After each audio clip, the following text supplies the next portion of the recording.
That's your soundproof. Yeah, it is. Mm-hmm.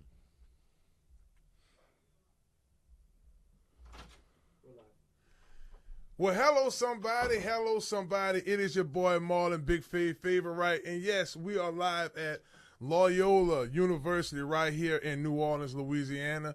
And I'm loving our new home, 2CL, right here on 104.5 FM, ESPN Baton Rouge. Shouts out to Matt Moscone and everybody over there, my boy Paul O'Neill, and everybody getting us straight over here. But yes, welcome to Inside the Trenches. It's one of your favorite Tigers. I hope so. Marlon Big Fave Favorite. And we have Chris Lombard, also known to the world as CL Nola, the GM, baby. Definitely the man of the city. If you're down here in New Orleans, you're looking for a good time, he knows it. Definitely. He's the man. He runs the show. And also, before we dive into all the good sports talk, I want to thank our sponsor, Small Sliders, for sponsoring this segment. Small Sliders Marrero. That's 1635 Barataria Boulevard in Marrero. Pre-order right now. You have the pre-order package, 504-372-6644. Use special code word Big Fave and get your party package today. Well, CL, my man, we got a lot to get into. Of course, we're going to play a little basketball. We're playing basketball. That's right. We're going to talk Pels, go around the NBA, All-Star Weekend over. So that's when I really get excited about basketball. I'm going to be honest with you. We're going to talk a little bit about that. And me and my good friend CL had an opportunity to go to the HBCU Legacy Bowl. So we will talk about that. So, CL, let's talk to our folks out there in Baton Rouge and the surrounding areas who checking this out. And we do appreciate y'all for checking us out. You can follow him, CL_Nola, me at BigFave504 on the social media. CL, let's get into it, man. What's up with them Pels, baby? Well, the reality of the situation is we're actually playing for next year. Real? The injuries have been just tremendous. I mean, clearly, y'all know, the injuries have been tremendous. Losing Murray early, then obviously losing him late, out for the year. You got Herb with the shoulder. He's out for the year. We missed the 2 months with Zion. We still don't play him on back-to-backs. So we've kind of been in our way, but at the same time, we've been snake bitten. And the reality of the situation is we playing for next year, baby. Most definitely. And I'm kind of second what you said on this team, CL. We do have to look forward to next year because that's going to tell the true tale of, what's actually going on with this program. I mean, you got a team that's 14-43. I mean, there's nothing else we can really say about that. It's no explaining, hey, man, we're going to do to get better. It's no playoff contending. Right. It's legit, right. We're just being hopeful. They did win recently, 114-96. Last night, Zion had 22 points. He was 8 for 17.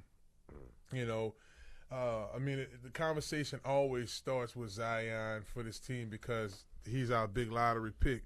But right. I guess my question for you, CL, let's fast forward. I mean, the season's basically over for the Pels. They're not going to be in the play-in, no playoffs, no play nothing. Dude. What position? We did bring in Murray. Yeah. We thought that. We knew that. Ain't a thought. Yeah. He just, like you said, injury bite. I think he's our true point. I think he's our true point guard moving forward. Mm-hmm. That's what we had been missing since we decided to move on from a Drew Holiday. We have been missing that true point guard. I'm a fan of McCullough. He's a tweener, but he's better off the ball than he is on the ball. He's able to be more effective. Obviously he's getting up there in age, but for the future, I do believe that Murray is the future at point guard, and that's the one thing we needed to establish this year, and I believe we did. Unfortunately, him being out with the injury. Let's check in with our Baton Rouge folks. If y'all want to comment on the Pels, I mean, we down here, me and CL and the Nola. Right. And shouts out to rain, sleet, and snow. Yeah, rain, sleet, and snow. We can truly mean that. But now. I mean, they get the same thing out there too. Yeah. But y'all feel free to comment right now on the 104.5 FM YouTube line. What do you think about the Pels? Do you see this team maybe 2 or 3 years from now, or let's say a season or two from now, being a real playoff contender, like a healthy Murray, a focused Zion, Trey Murphy, he's balling out. You look at a guy like Yves Missy.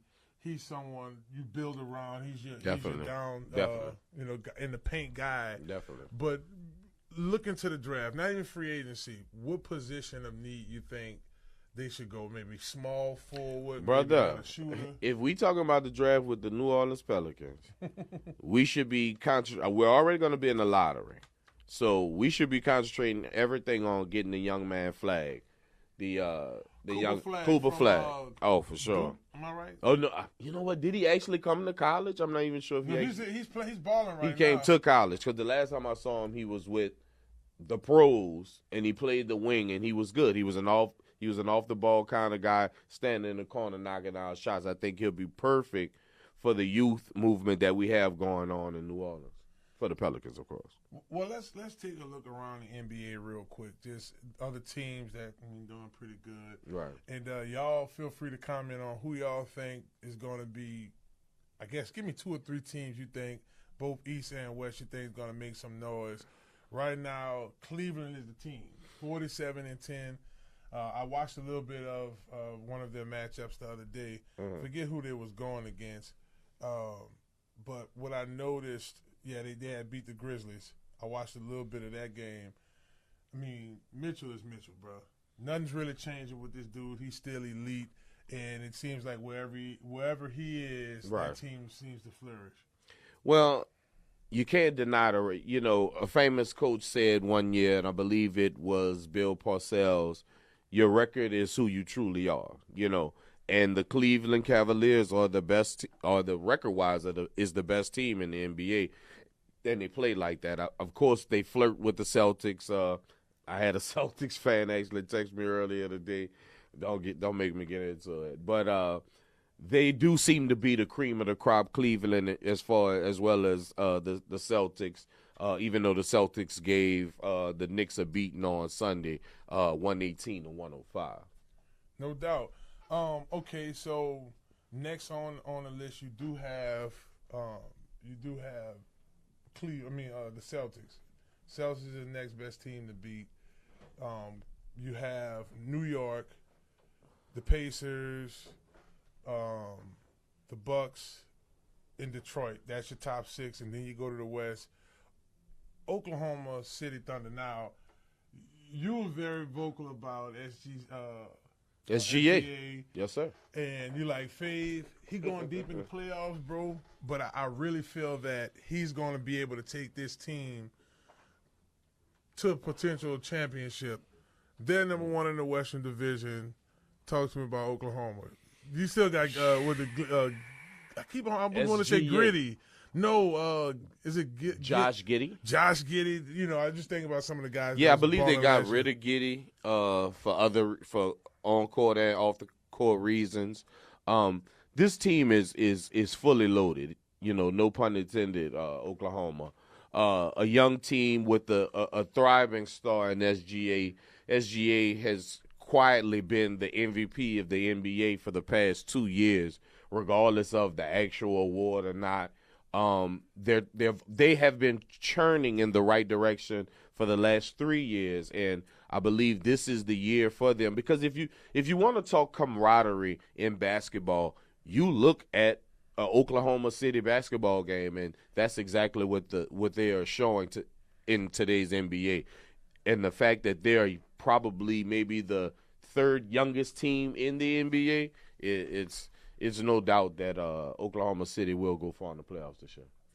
Oklahoma City, we talked about the Lakers emerging and turning into a team that, now with Luka, sky is definitely the limit. God. They're 4th right now. They're 34-21. Did you tell me? All right, so listen, bro. From 2003, it was like 400 some odd active NBA players and whomever. Yeah. The only active guy from that 2003 NBA season still is LeBron James. Yes, sir.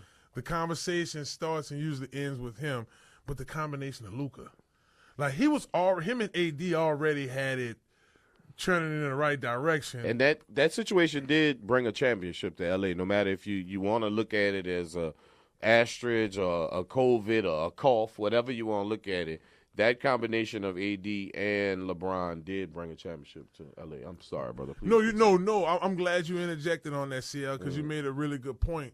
It's like, what's going to happen now? Because, hey, Dallas is 8th, so they're not way out of the picture. Do you see the combination between AD and Kyrie working out for Dallas? Do they, give year. Houston? Not this year. Houston and LA, the Clippers are just too much for them. The reason why I don't see the situation with AD and Kyrie in Dallas getting together, because first of all, to build camaraderie, you have to play together. SGA and them, they've played together. Mm-hmm. The Pelicans, they haven't played together. Look at the difference in the record. Right? Good point, CL. So, AD going down, being hurt, unfortunately for Dallas is just like it was a lose-lose from the beginning as far as the trade and the parameters of the trade and the actual back channels of the trade. But now with AD actually going down, them being in the eighth spot means they have to play the play-in. Correct. I just don't see it happening for them this year. Maybe next year they could get some camaraderie together, with Likely and, the other guys that actually play for Dallas, because ultimately they have not played with AD. And to get far in the playoffs, obviously you need a team that knows each other.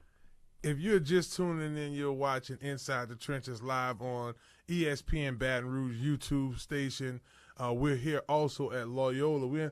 I'm feeling like I got to drop a track or something here, man. We're going to drop something. We got to drop something, a new intro or something to it. But we're over here at Loyola, so shouts out to UP and Spin and Camille and the whole camera crew over here for coming together and putting this stuff together for us. And we usually would be teasing y'all with small sliders burgers in front of us right now, but we don't have any. But we will have some for you next after Mardi Gras. You mean that too. But, hey, that don't stop you for all my folks over there that's cruising down the street, real slow in Marrero. Going over got the parade right now. And they got the parade popping, so you can go get the belly full, then go to the parade. Definitely. Barraterra is before the end of the expressway. That's all I'm saying. Yeah, you're right. 1635 Barraterra Boulevard, Marrero, Louisiana. Make sure you holler at my folks over there, Small Sliders, and get it going. So, CL, I don't want to just put the cap on the Pels, but I do want to. They won, and then of course tomorrow they play the Spurs again. Yeah, back in it. The question is, will Zion play? That's always. Why is that always the question? Because for some reason, we want to protect him. You know what? I won't even say that. For some reason, we think that we might hurt him, so we're not playing in back-to-back games. Zion has stated in the past recently that he would prefer to play back-to-back games. So let's not jump on Zion for the organizational decision that was made not to play Zion back-to-back. But we do have younger guys that's getting continuity. They gave the Spurs a game last night. It was actually interesting. It was a good game. Maybe we'll get it again Tuesday night. But as far as parades going down at the same time, it's a toss-up. It's a toss-up. It's a toss-up. Man, you know what kind of bothered me? And I don't want to just leave the Pelicans. I got good news for the Pels. And I'm used to CL saying, yeah, man, I'm going to get fitted up, bro. Yeah, man, going to grab me with my little something to eat. Then I'm going to the Pels game, man. I got my exclusive seats. I called CL the other day. I'm like, yeah, the Pels. Nah, man, I'm not going, man. I see. I don't know, man. The rain, the traffic, it's cold. And don't get me wrong, Pelicans. Y'all know I'm down, rain, sleet, or snow. But we really having conditions going on. The NFL have not given back my parking lot fullback. I haven't received lot fullback. Me neither. That's in the voodoo. So, they got a lot going on. Obviously, I watch Pelicans on TV. I have the app as well. Don't trip on me. Y'all just keep going. I'm going to show up when I'm supposed to show up. But in the reality of the situation, we all playing for next year. I do like to see when Zion plays because he averages darn near 30 points a game, even though he only plays 27 minutes, 28 minutes. No one has mentioned B.I. I know. So have we really moved on from B.I., obviously trading him to the Drake's team. Toronto, yeah. He said Drake's team. He said Drake's team, which is technically Drake's team. Yeah, you know. And Drake news, I think Drake is now, 14th, number one, or something like that. Him and Jay-Z, Taylor Swift. So, well, him like Drake and B.I., out of sight, out of mind. There's no concern of ours anymore. We've moved forward. I ain't talking about no damn Drake. Right. The KD. I still think we have a decent core moving forward, but we do need our key pieces back, like our number one all-time defender, first team all defender in a Herb Jones, and obviously the point guard for the future in Dante Murray. So yeah, Dante Murray, and I'm sorry, Herb. I didn't forget about you. Yeah. But we're not going to undermine the performance he had last year defensively. Oh, my God. And how he started off the season defensively, and he improved his offensive game with the 20-foot shot, so on and so Mid-range. forth. He definitely developed his game. He did, but like you said, the very beginning, the injury bug with this team. Two guys on the team, Herb definitely, and even Trey Murphy Jr. the third. He's improved his entire game. His handles are better. They was trying to run him off the line. He's finishing at the goal. Obviously, he's a great free throw shooter. We've had developmental things happen for us in this season. Eve Nisi could possibly be rookie of the year. We have pieces that have developed this year. It's just that the injury bug has just ain't gave us no break, baby. At all, on both the Saints and the Pels. And we're going to talk a little Saints like a Mardi Gras cup that just don't want to fall to the ground. Just keep that. But we're going to talk a little Saints here momentarily. They had a big time hire, West Bank, baby. We're going to talk about that in a minute. But I'm going to stick to the Pels a little bit because look like the baby's out there balling. Oh man! Or should I say crawling? Baby crawling. They got the race goat, the young, the little one. Just balled out. I mean, unbelievable. And look, Dad was like, "Yeah, I taught him well." You know what I'm saying? Like it was just. I'll say one of the more adorable things that we've seen in a while. And, I mean, just full stride. I can't wait to see that 40-yard dash in about 17 years. 82 games a season, 41 at home. They picked the game that I don't show up to have a viral moment. Yes. In the Smoothie King Center. Right. That's the only thing I can think of. I talked to CL. Unbelievable. And, look, and we'll get to our graphic stuff here later on, but – look, CL, check this out. If y'all get a chance to go to the New Orleans Pelicans page, and the most dominant baby crawl race you've ever seen, and it really was. The baby shows up, me, the Pelicans, and everything else that was going on yesterday. Look at the stride. The rain. Jesus. The baby shows us up and goes viral at the same time. But you got to love it. You got to love it, man. You really do. Well, see, I think it's time for us to switch gears, but before we switch gears, we do want to take this time to thank one of our sponsors, all of our sponsors, really.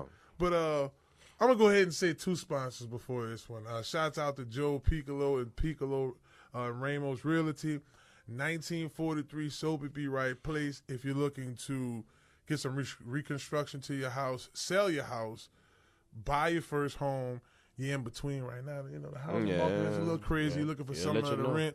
Hit our folks up. Let them know you heard about them on Inside the Trenches. He going to hook you up big time and, going to get for the low. So hit them up, Joe of Piccolo and Ramos Realty. And then also, now check this out. We're in a discount mood. Give it to them. You need a reliable transportation. You don't want to buy a new vehicle. It's no problem. You can hit up Montero Motors. Hit my man Alberto up over there. They're at 1512 North Causeway, right here in Metairie, Louisiana. Metairie, Louisiana, that is.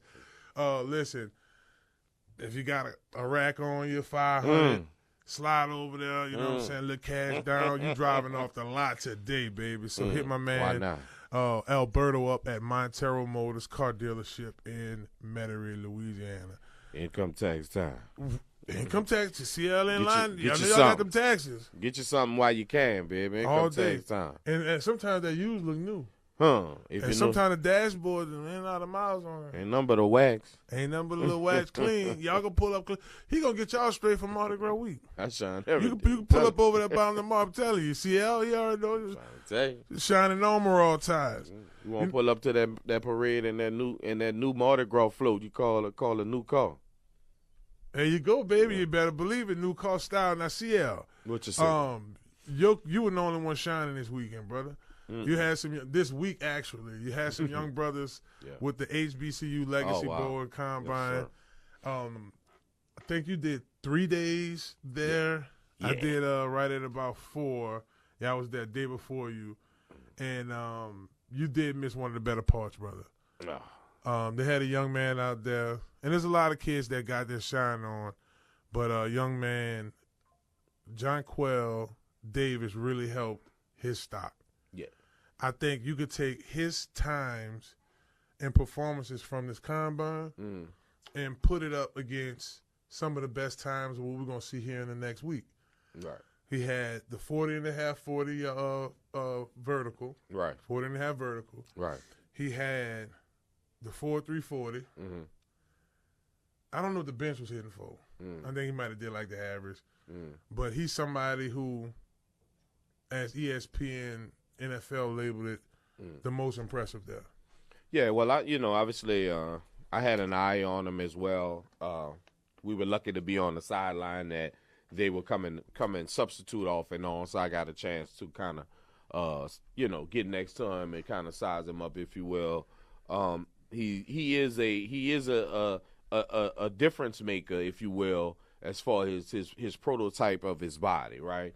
He's the guy that you're looking for. If I'm not mistaken, he's like 6'4", and he made plays. But not to take anything away from the young man, the most impressive thing I saw at the HBCU game was he ran down on the kickoff and made the tackle in special teams. And I believe that is make the difference between him getting on the NFL roster and him not getting a real shot. And he showed that on Saturday. CL, you made a good point. I'm glad you brought that up. And if you're just tuning in to Inside the Trenches here, we're live at I'm just saying Small Sliders. We're live at Loyola, baby. We live at Loyola Studios. Uptown. We uptown, baby. St. Charles. Center New Orleans. Look, man, I hooked it up, baby. Come on. The first show y'all do with me, I'm right in the middle of New Orleans, baby. No. To the east side, baby. We on it. So, but one thing that does stand out is a guy who can participate on special teams. Right. You need that. See, I legit remember being 320 pounds plus, sitting up in a special teams room, uninvited, like every week, every day, like, Favorite, you know you don't need to be in here, right? Right. Coach, I'm trying to get on this team. Right. So for that young man to make some noise in that area in particular definitely set him up to really. Oh, for sure. For sure. Because the team, think about it. Sure. I hope the man go first, second round. I'm not saying he will get drafted high or not. I don't know where his draft status is going to be. But what I will say is this, CL. He helped himself out a lot to either be a late draft pick or a guy that make one of them rosters when you could do more special teams. This is Inside the Trenches. We gonna keep it a buck every day. We realize that there's more than one way to make an NFL team. If you don't have the tape, if you're not the first guy that Mel Kiper speaks of when you talk about a football player coming off the board, you have to bring value besides what you think your value is. And in that, and as far as the NFL goes, that's special teams. I'll bring it back to the year, whatever year that may be, of Terrell Davis. Terrell Davis was the fourth running back on the team. He wasn't even going to get a chance to get a carry in a preseason game. They put him in special teams, and he runs down on the kickoff and destroys the returner. So they say, oh, we have a bright idea. Let's put him in that running back at his true position. The next thing you know, Terrell Davis is running for 2,000 yards a season. He's a Super Bowl champion. He's a Hall of Famer. Special teams is a way to make it, and I believe this young man has opened up tremendous doors for himself coming up in this year's draft. No doubt. I can go down. It was I don't have the roster in front of me. Yeah. Unfortunately, I didn't bring him myself. There was a deep snapper there, Blackwell. I thought he did exceptionally well. Team Robertson and Team Gathers. I like the fact that you have Southern, Grambling, sure. Jackson State, all of these teams playing against the East Coast teams, the Right. North Carolina Central, the Bethune-Cookman. You had FAMU. on this side, FAMU, Yes, sir. on the yellow team. On the black team, you even had like Langston University. So Yeah.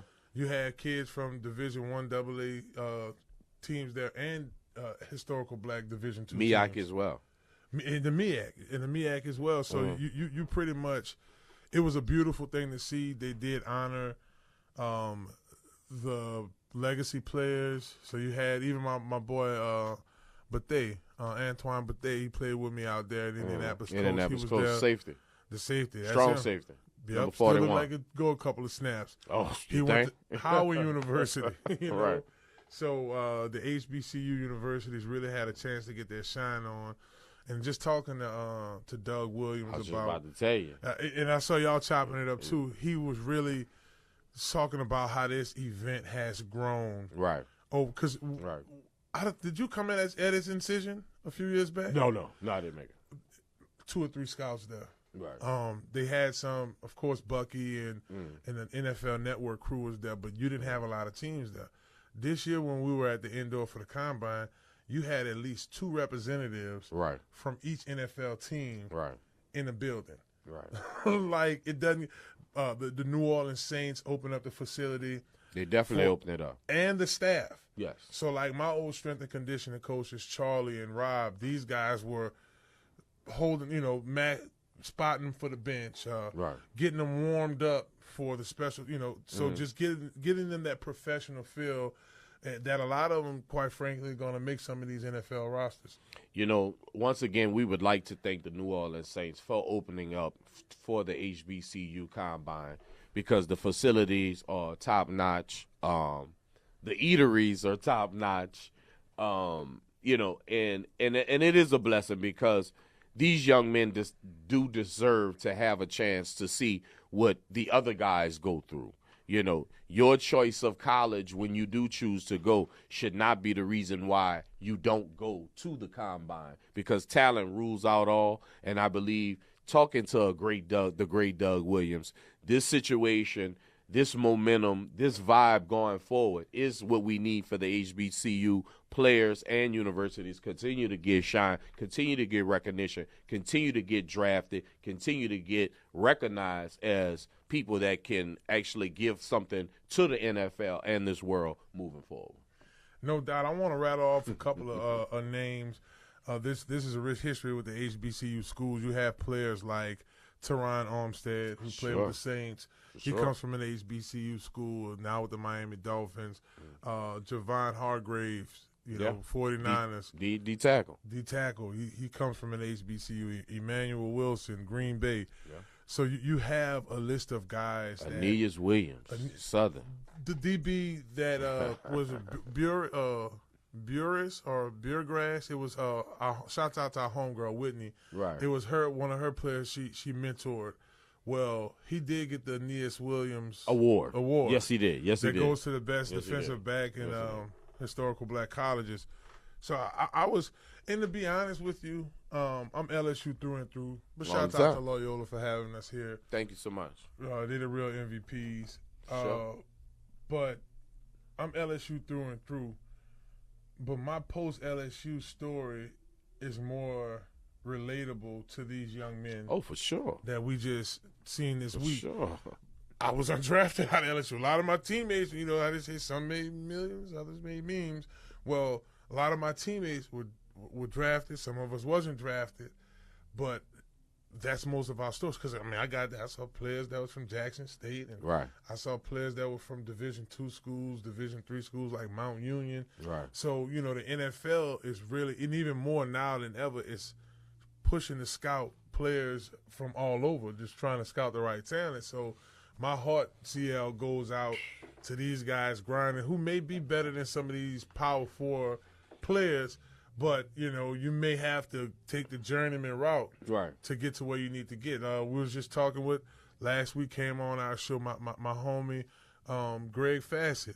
Right. Grambling University. Grambling University. He One of the was best. on the same team with me. As a matter of fact, he was on the active roster for the Saints. So, I do encourage anyone who's out there listening that's at a smaller school or, that may be a situation.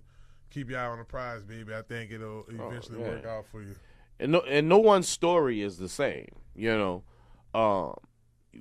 know the guys that are the first round guys that are gonna get all the panache and all the shine. We understand that. That's a part of the game. The opportunity is here. There's no excuse for a guy that went to HBCU. There's no excuse for a Division I guy. There's no excuse. The opportunity is here. You need to take advantage of it. These young men have did that. We'll see what happens on draft day. But the opportunity is here and spearheaded by the great Doug Williams. And the vision is set, and I think it'll go on from years to come. Straight up, baby. And what I will add on to what CL said, the resources and the notoriety that you would typically get going to Indy, going to NFL Combine, right. All of that action was right here in the 504 at the Saints facility, right there off airline. A week before the original NFL Combine in Indianapolis happens. You see what so I'm saying? You even get a head start on the guys that are premier, showing your talent. So, hey. Shout out to my homie Shane Vereen. He was in town. Yeah, you're right. My boy Darius Verrett, he was in town, but representing their organizations, and they both said, "Hey man, fam, holla at you." We checked out the guys we needed to check out. Take a little time to go spend with the family. We got some meetings back at the office. We got to be out in Indy next Sunday. So I appreciate that stuff, brother. Speaking of Indy next Sunday. Well, now this past Sunday, right? It is here. The NFL Combine. Who we looking at? What's the big names? Y'all let us know. Feel free to go right here on the 104.5 FM Baton Rouge live. Comment right below. What's the top stories coming out of the Combine that you think? And then also feel free, you can follow me at BigFave504 on Instagram. I'm on there. I should do that one out there. Same thing with my homie CL at CL_Nola. Check him out. He's, I sent him some pictures from this weekend of the HBCU Classic, so you'll probably see a lot of those pictures on his page here soon. It's possible. No rebuttable. We had an amazing cameraman on the day, so my boy Corey, yeah. I can't hide what the Lord and Corey done put together. So look, yeah, this is what we got, bro. All right, all 329 prospects are now in Indy. Come on, getting ready for the Minus Scouting one. Combine. Minus one. Talk to me. Am I missing something? Possible the number one pick. Travis not there? No, I was talking about Mr. Sanders. Oh, wait. Mr. Shador will not show up at the NFL Combine this year. He will throw at the Colorado Pro Day? Pro Day.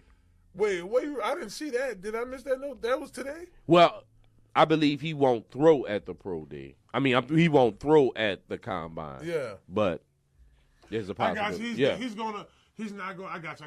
See, got you. He's not throwing. I'm about to say he ain't missing them. Right. Right. You get your shine on. He all right here. Right. So Monday, Tuesday, Wednesday is annoying. Like just thinking back to the Combine, and I know Hester probably had told this story to some of our viewers right now before, but it's just medical. Go through this eval, that eval, but all the fun starts this Thursday, starting with the D linemen and linebackers. Of course, they're gonna start in the trenches, baby. I mean, that's the name of the show. That's the best place you gotta go. Where the game is won and lost. Better believe it. CL didn't even play on the D line. He's saying that. CL played like linebacker, cornerback. He ain't play on the D line, right? Only on the weekend.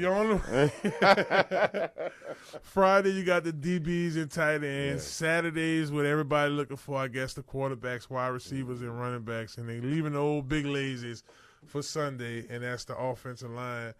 So ugly. The big uglies. What are you looking for? So, I mean, we're not going to see Shador throw. So I guess what else you looking for from the Combine, in the Combine? I'm looking to see how truly explosive the tight ends are in this year's draft for obvious reasons. I want to see the young man Warren from Penn State. Is he really that difference maker offensively? I want to see if the tight end from the University of Miami, if he's really that dynamic of a playmaker. We've all familiar with the Cam Ward. We've all familiar with the Shador. We've all familiar with a Travis Hunter and the skills that these young men are providing to us in Indianapolis come this weekend. But it's the other guys that have gotten the rah-rah, but maybe not the film time that we've deserved to get from them, because obviously there's other players on the team. Like a Sawyer from Ohio State. There's so many other players on the team.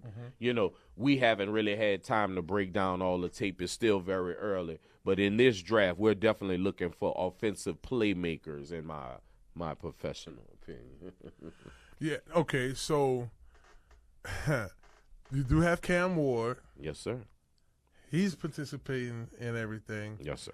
The friendly feud between him and Shador, who comes off the board first? Depends on what you're trying to do. But yeah, I won't sit on the fence. I'm not sitting on the fence on you. I will never do that inside the trenches. I'm never sitting on the fence. If you're Tennessee, okay. If you're Tennessee, honestly, the guy with the mayonnaise is not gonna work, and they're done with Levis. I'm trying to be funny, of course. I'm laughing. Yeah. You said mayonnaise. I'm laughing. I personally would have to go with Cam in the Tennessee situation because of his legs, because of there's gonna be a need to do more at the position for Tennessee at the quarterback position, compared to another situation where it's okay for Shador to sit back and deliver the football. I think they're going to need a little more explosiveness in Tennessee, so I believe Cam would be number one over that pick. He's going to be the number one quarterback off the board. And how much will Prime manipulate the draft like a Manning's family has done in the past? I think that happens too.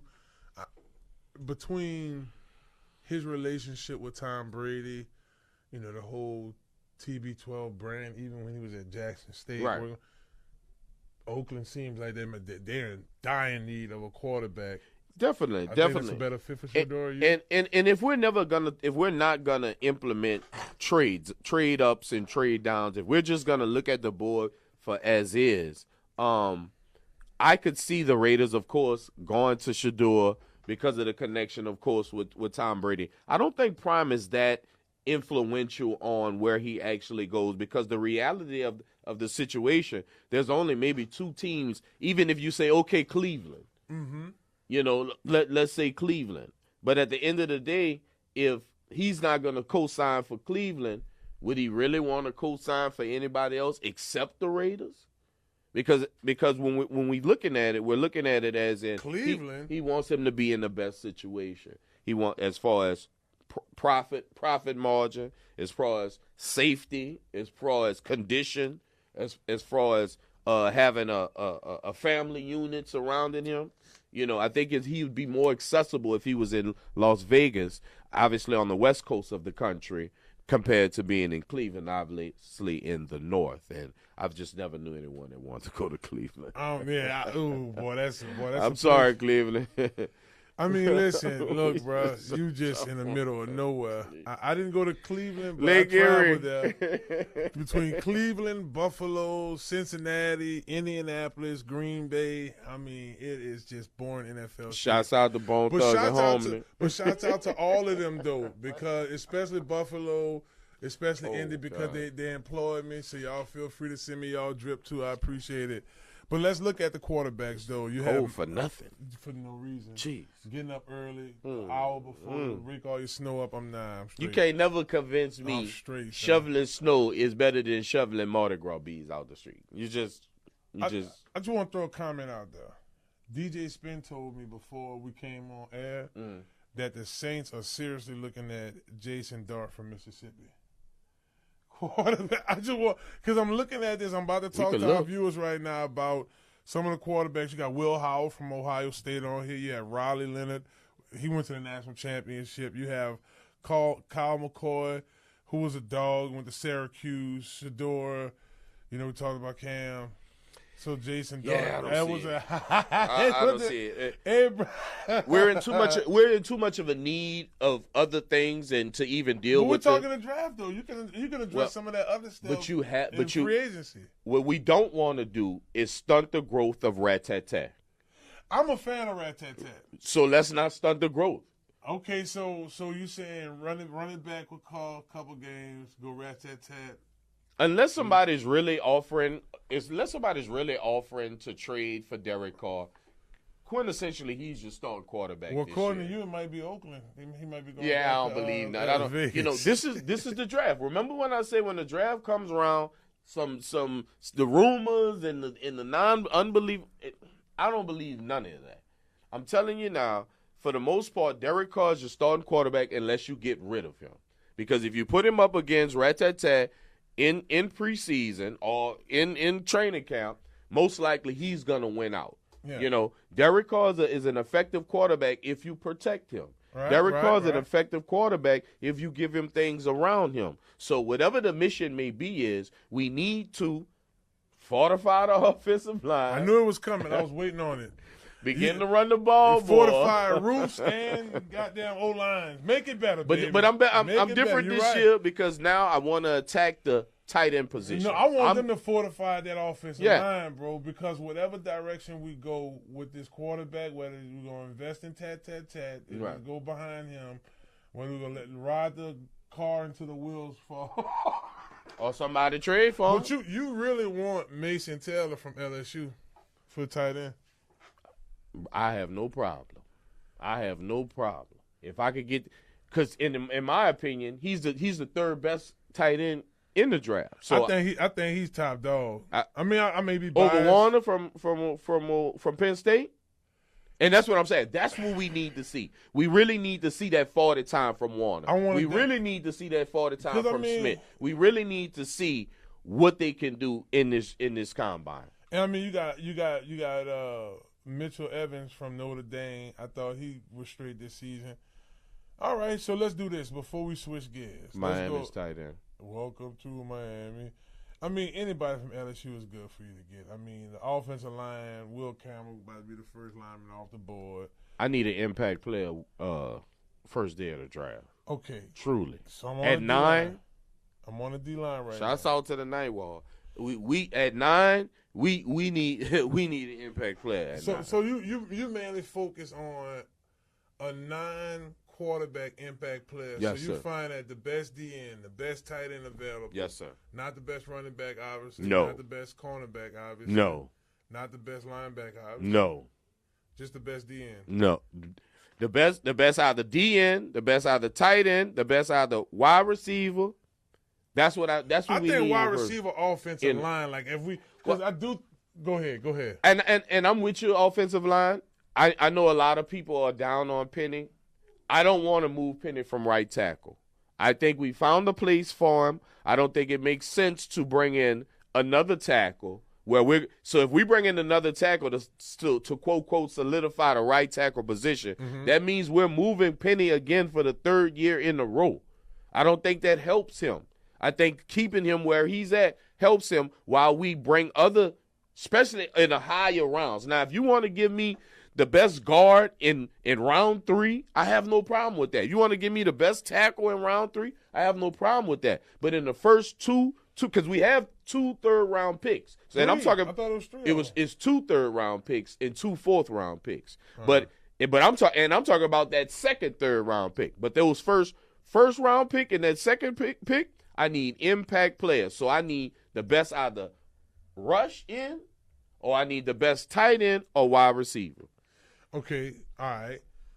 I'm cool with that. Let's go ahead and go straight into the Saints then. We're going to switch gears, talk a little New Orleans Saints. It's Inside the Trenches, baby. We're live here on 104.5 FM Baton Rouge YouTube channel. I am loving it, baby. Shout out to all of y'all that's on the page right now. Shouts out to BR. Yeah, shouts out to It is my car. It's in my clothes. Oh, you know Red Stick.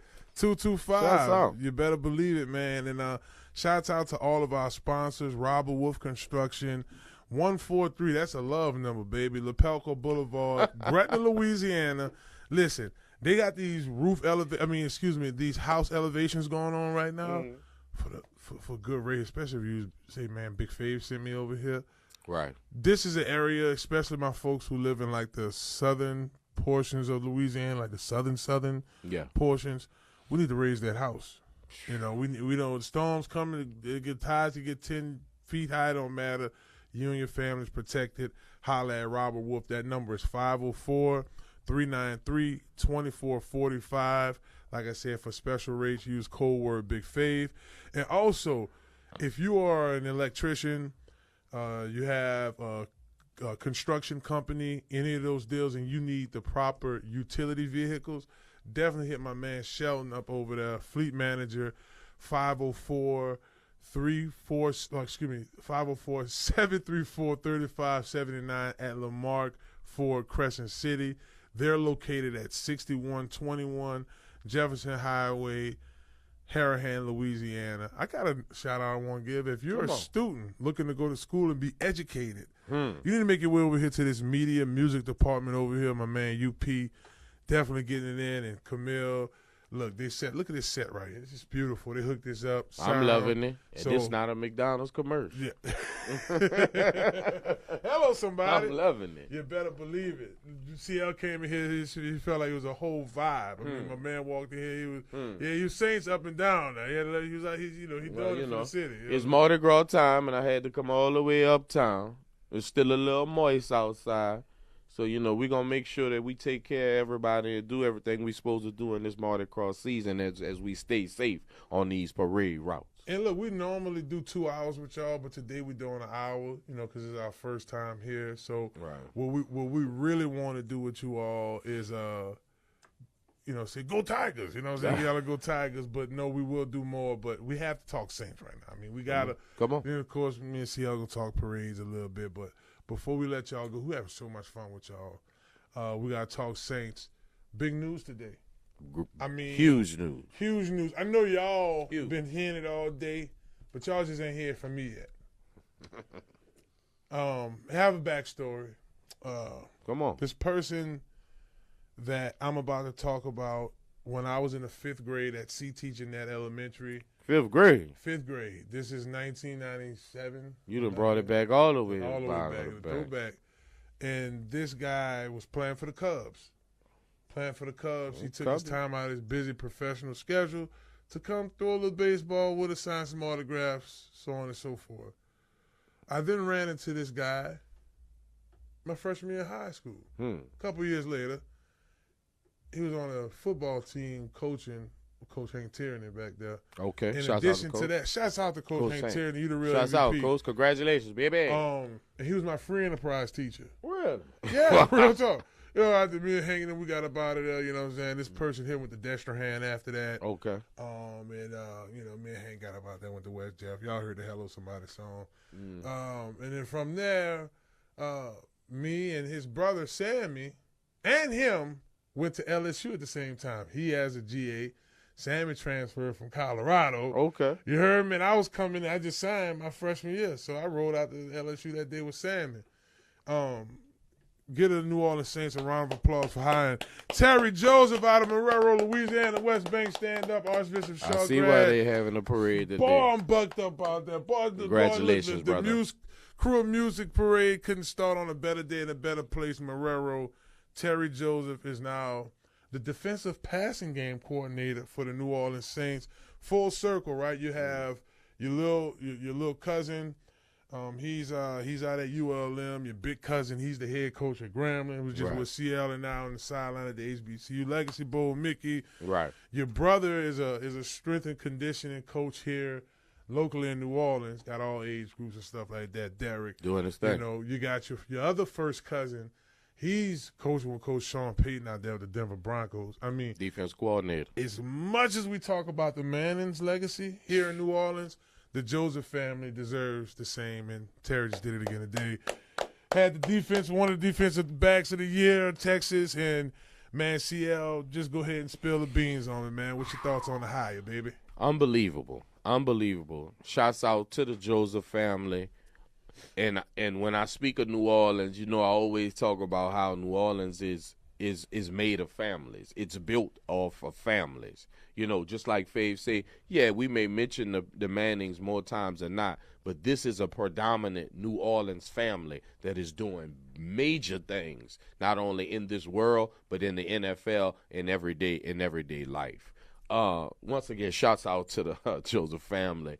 But shouts out to defensive coordinator Brandon Staley for being smart enough to bring in a local guy that understands. And this whole youth movement with this Saints football team is coaching carousel is beautiful right now.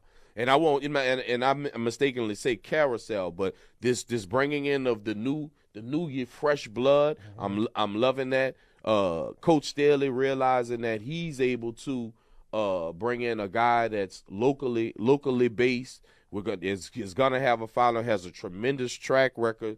At the HBCU game, I got a chance to talk to Adante Taylor about Coach Staley and what he's gonna bring to this defense. How he could possibly be the Jalen Ramsey of the defense now, because he doesn't just want to be on the outside. He wants to be on the inside and the outside.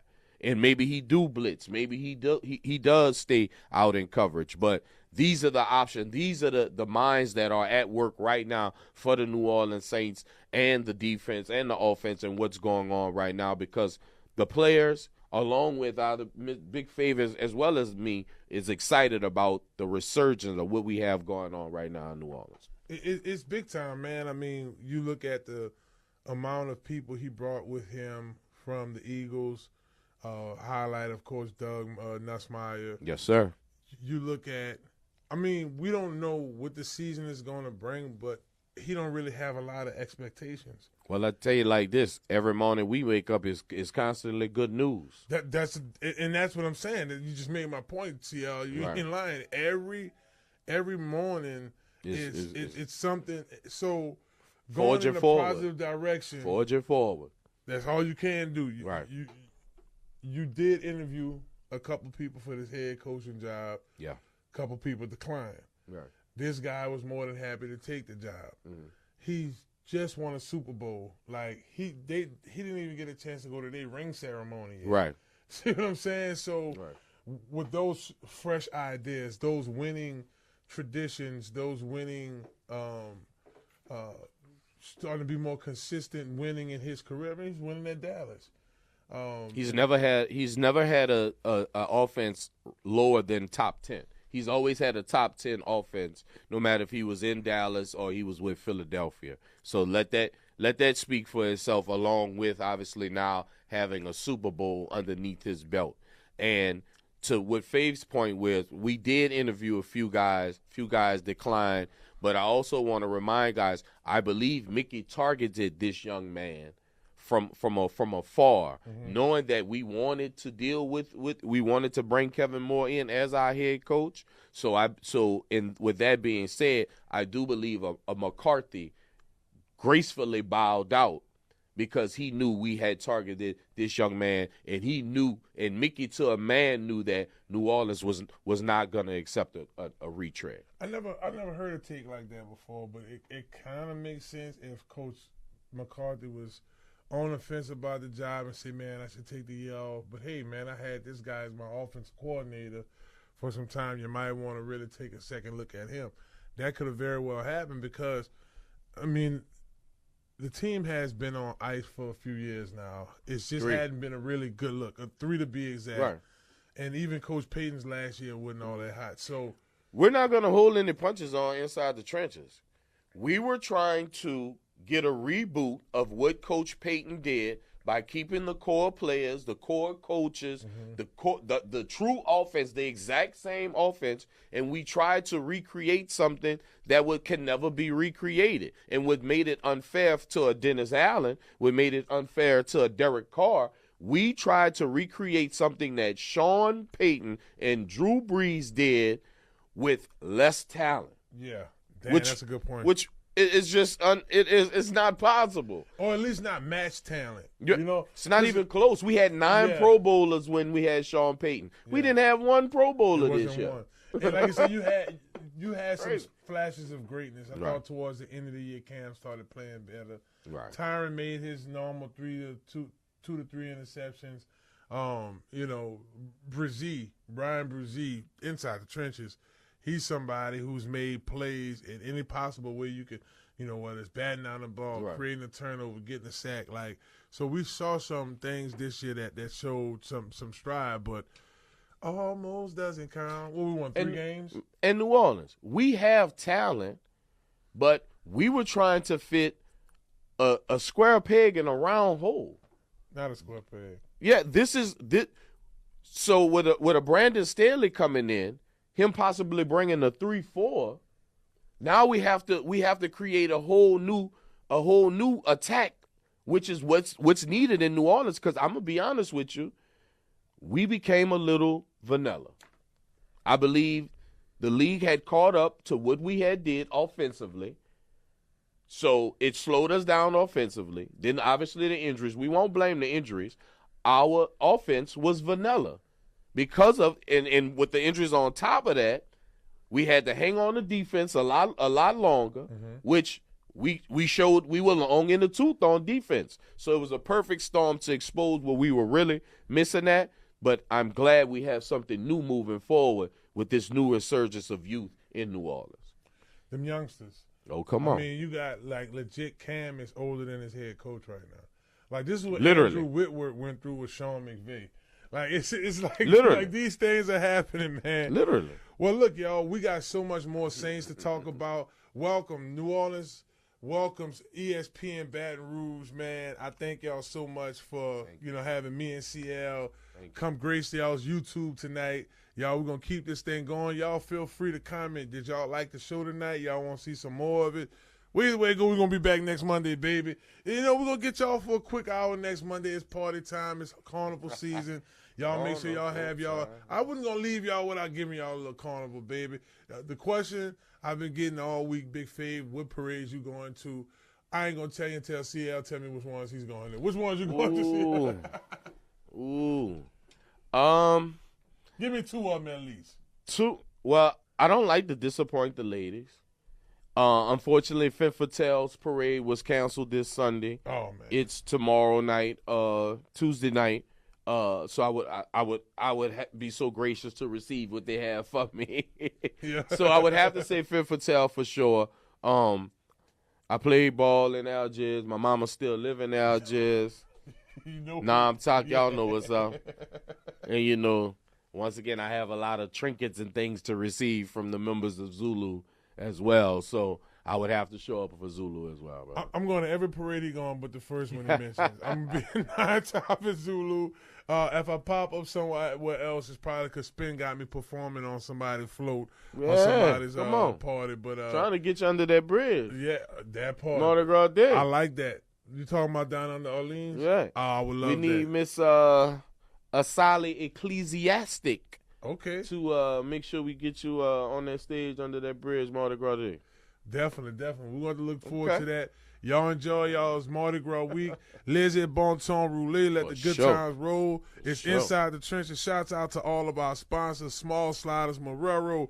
Big ups to them. Big ups to Joe, Piccolo, Ramos Realty, Montero Motors, Robert Wolf Construction right here on the West Bank, Lamarck Ford, Crescent City. Thank y'all so much for all the beautiful people over here at Loyola. For our folks over there at ESPN Baton Rouge. It's your boy, Big Fave. We're going to do this thing again. Me and my man CL. We're going to have some guests come through this thing. Might get some of his music on in the studio. Y'all know how I get when I get in the studio. Little 1-2, you know how I get down. But most importantly, appreciate y'all. Hello, somebody. God bless everybody out there. Y'all have yourselves a good one. See y'all next week. Hello, somebody. It's Inside the Trenches.